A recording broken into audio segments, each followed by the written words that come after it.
জীবনে যদি সফলতা পেতে চান তাহলে এই 5টি কাজ মেনে চলুন, ইনশাল্লাহ আপনি ভবিষ্যতে সফল হবেনই।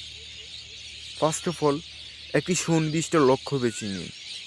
আপনি ভবিষ্যতে কী হতে চান? আপনি কি একজন ইঞ্জিনিয়ার হবেন, একজন বিজনেসম্যান হবেন, একজন চাকরিজীবী হবেন? আপনি ভবিষ্যতে কী হতে চান সেইটা আগে নির্ধারণ করুন। প্রথমে সুনির্দিষ্ট একটি লক্ষ্য নির্ধারণ করুন।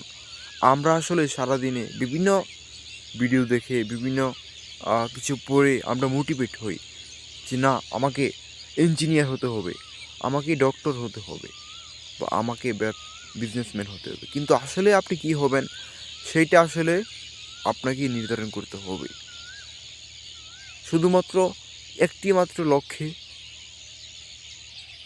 ফোকাস করুন এবং ওই লক্ষ্যের উপর প্রতিনিয়ত কাজ করে যান, ইনশাল্লাহ আপনি ভবিষ্যতে সফল হবেন। এবং কাজের মধ্যে ব্যর্থতা এবং ফেলিয়ার থাকবেই, এতে হতাশ হওয়ার কিছু নেই।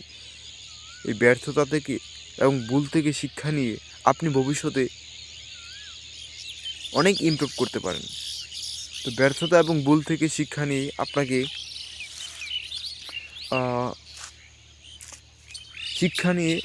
নতুনভাবে কাজ শুরু করতে হবে এবং এভাবে আপনি সফলতা পেতে পারেন ইনশাল্লাহ।